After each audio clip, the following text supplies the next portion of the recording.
Hello, this is Dr. VC Sontake, and I am the course faculty for the course Engineering Thermodynamics. Objectives of this video lecture are to define and explain various terms related with thermodynamic system and to explain to appreciate the significance of these terms to describe thermodynamic system characteristics during energy interaction. So some of the basic terms related with thermodynamic system are state, property, path, process, and cycle. So let us discuss one by one these terms and their significance with regard to the behavior of thermodynamic system. State.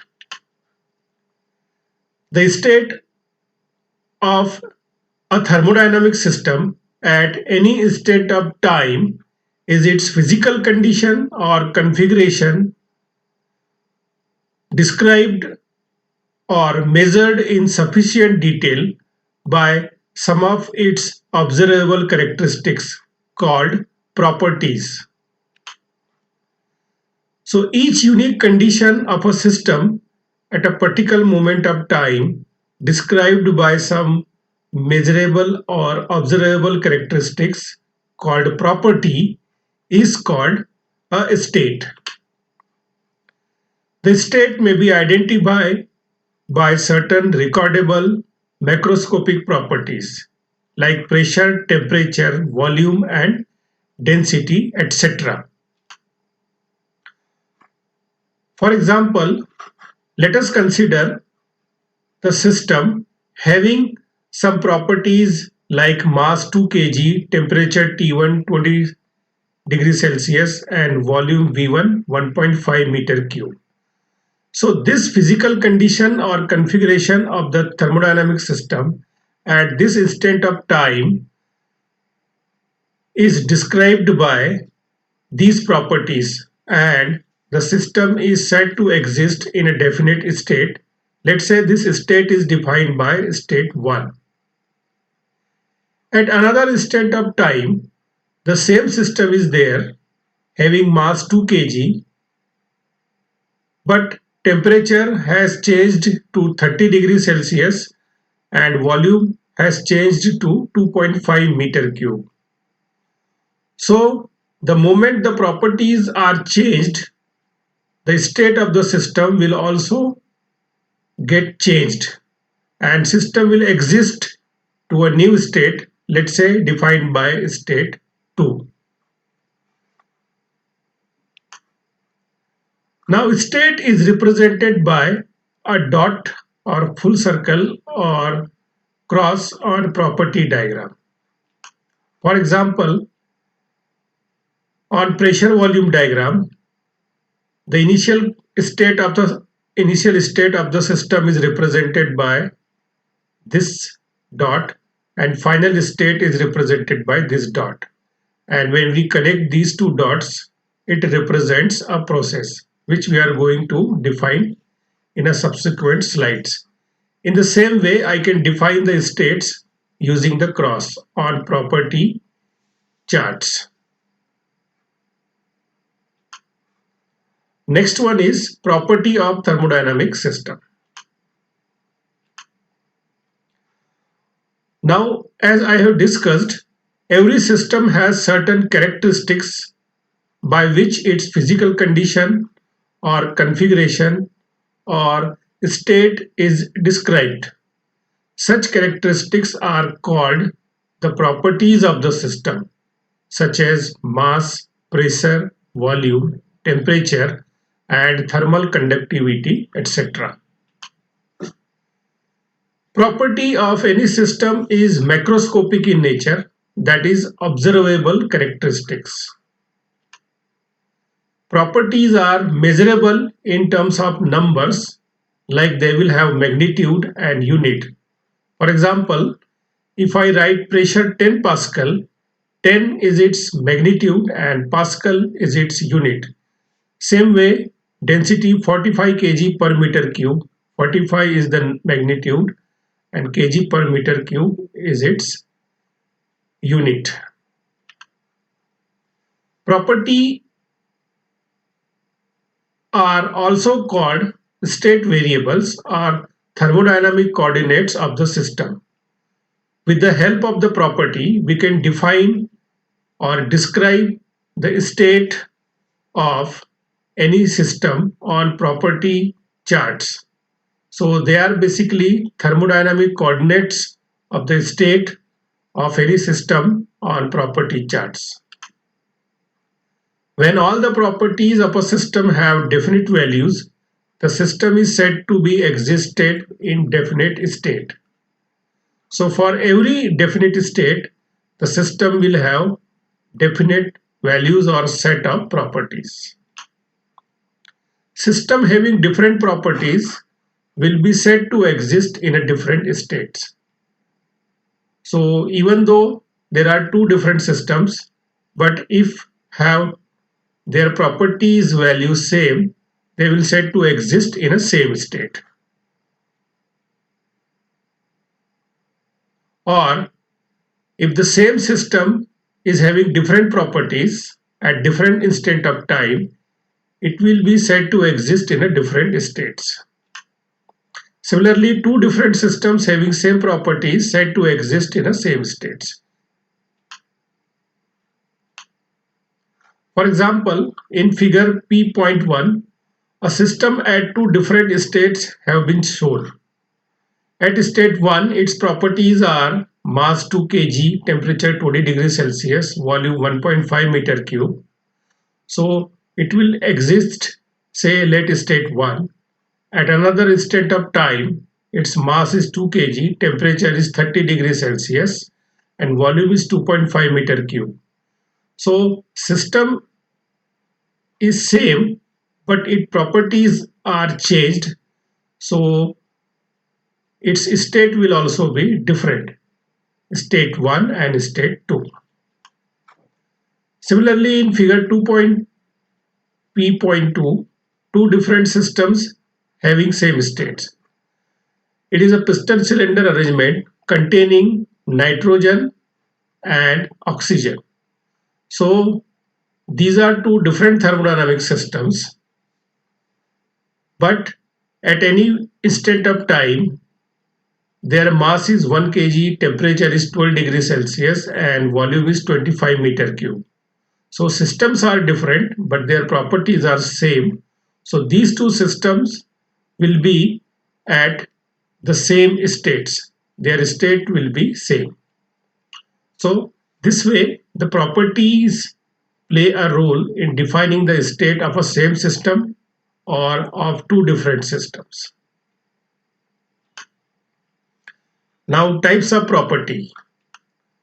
Properties may be of two types: intensive properties and extensive properties.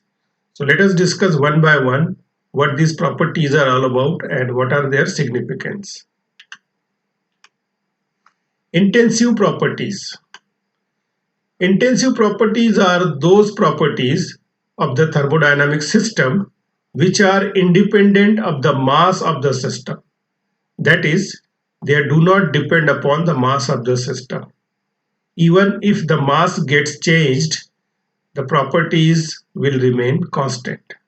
So they are independent of the mass of the system.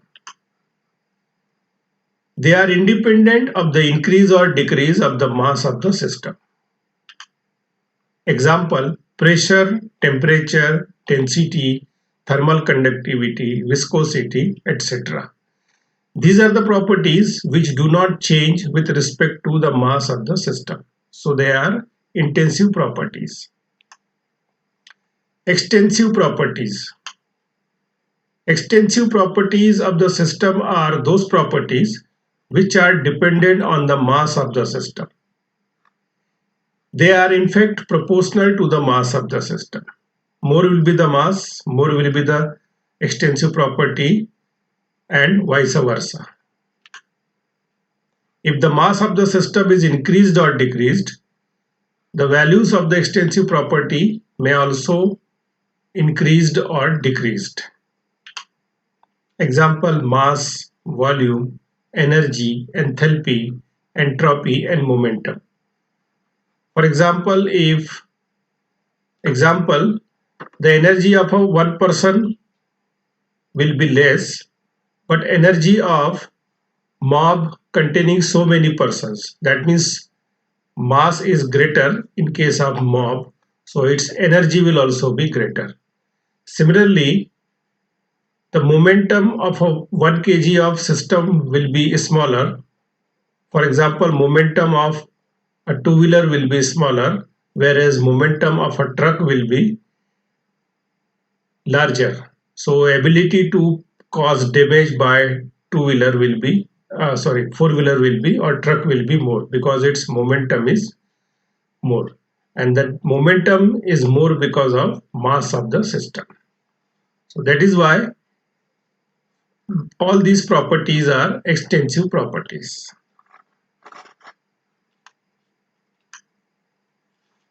Now, in order to understand how to identify intensive or extensive properties, let a system with a value of certain property P be divided into number of parts.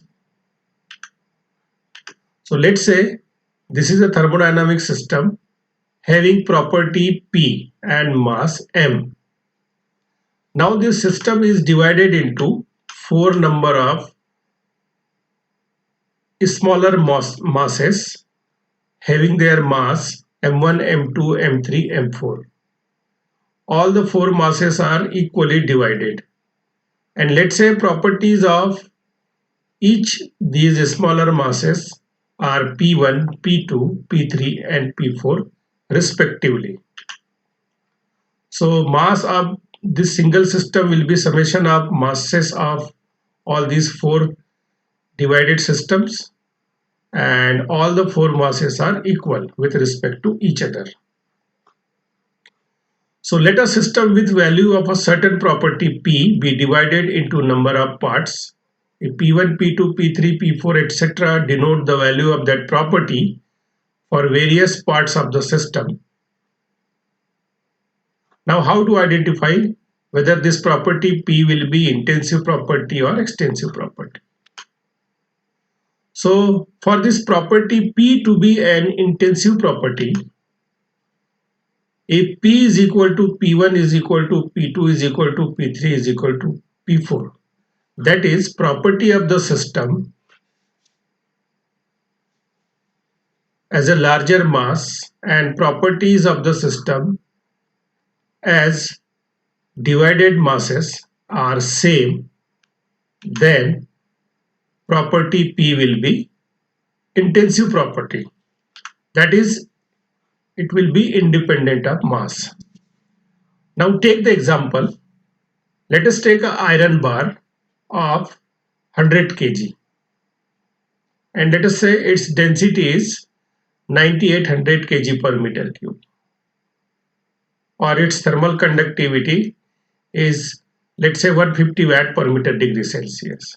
These are not the exact value, just for the sake of reference I am taking. Now you divide that 100 kg iron bar into 50 pieces each of 2 kg. So what will happen? Are its density and thermal conductivity going to change? That is, will the density of iron bar of 98 kg and density of iron bar of 2 kg will be different? No. Even though the mass of that rod has been decreased, but its thermal conductivity, neither density is going to change. It is going to remain same.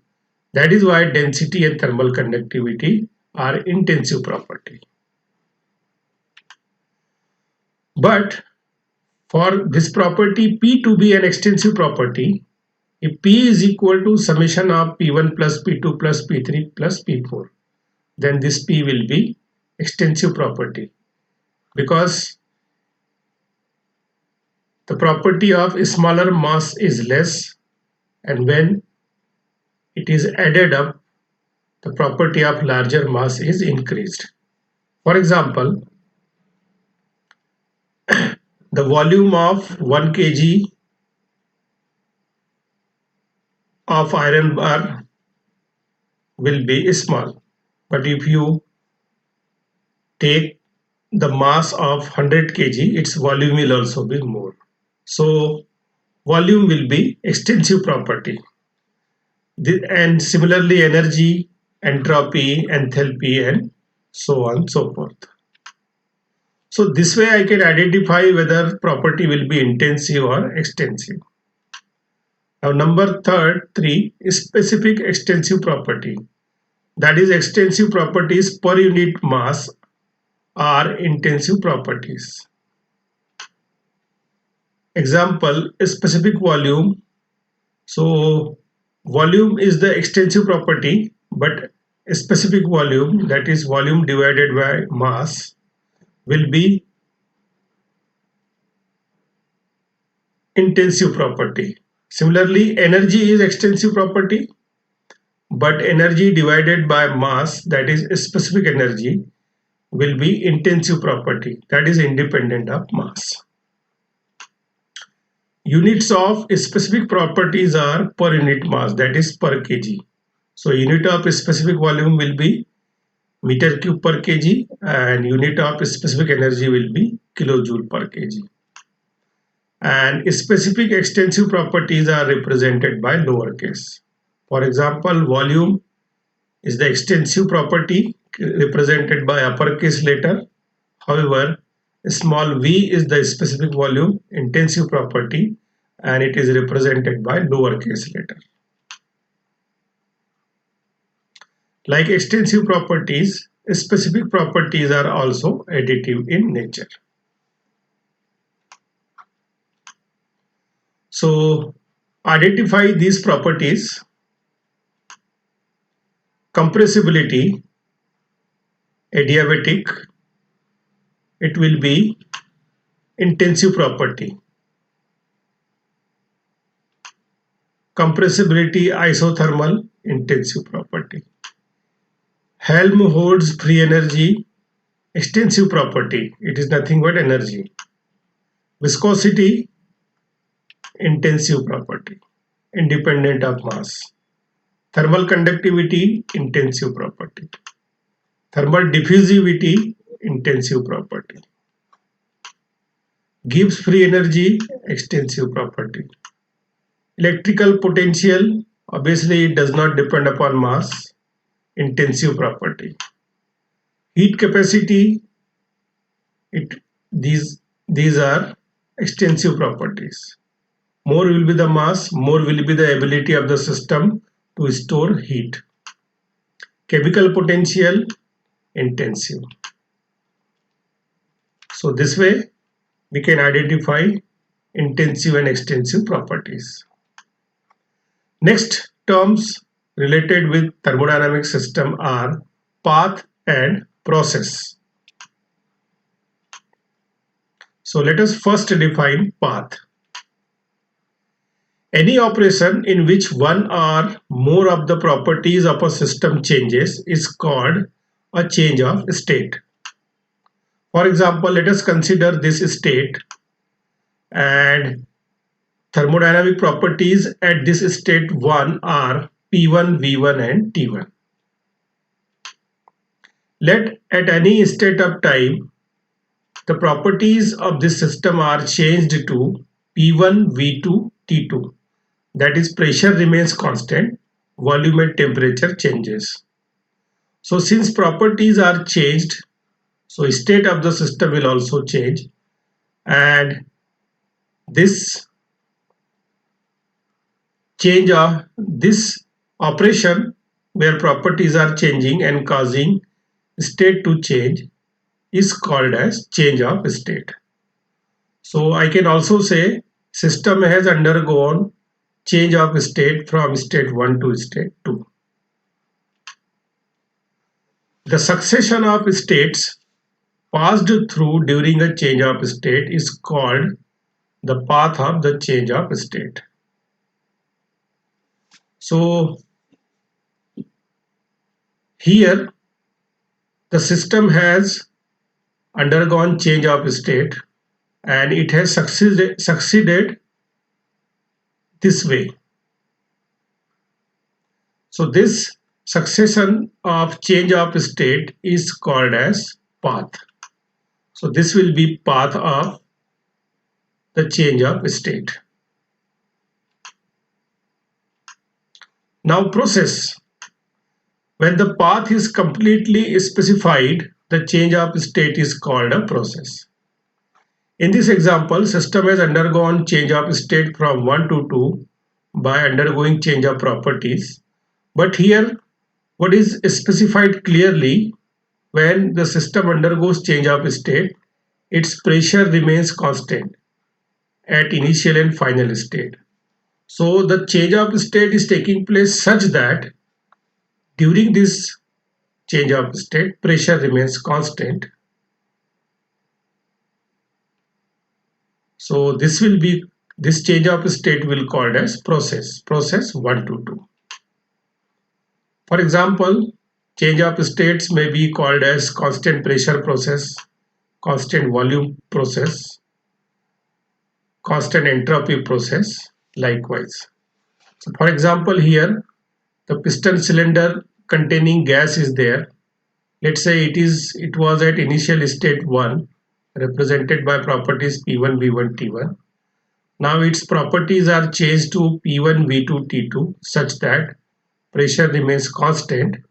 So I can say constant pressure process has occurred, and this will be called as a path of the process. Now next one is cycle.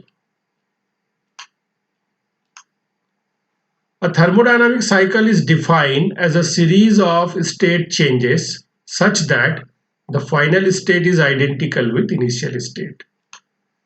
For example, let us say this was the initial state of the piston, then it has undergone the change of state from state 1 to 2, and finally it has returned from state 2 to next state such that this final state is actually its initial state.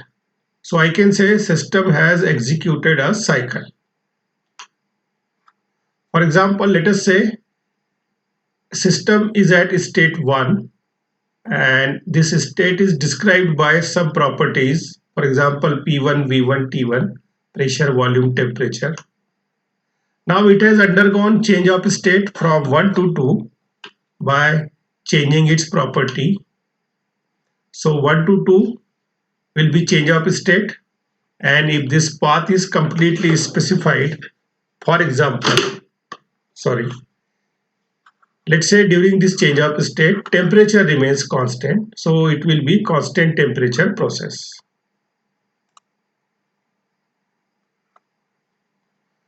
Again from 2 to 3, system has undergone a process. 3 to 4, system has undergone another process. 4 to 5, system has undergone another process. And from 5 to 6, system has undergone another process. And the final state is such that the process has executed a process such that the final state is actually its initial state. So final state is identical with initial state.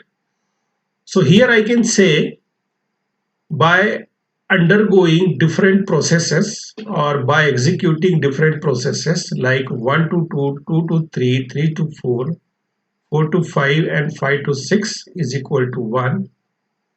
System has executed a cycle 1, 2, 3, 4, 5, 6.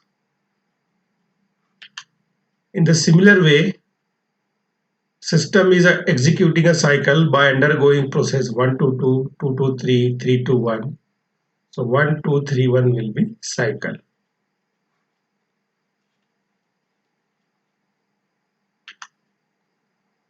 So after watching this video, you will be able to define and explain various terms related with thermodynamic system and able to appreciate the significance of these terms to describe thermodynamic system characteristics during energy interaction. With this, I come to an end of this video lecture. Thank you for your kind attention and passionate listening. Happy learning.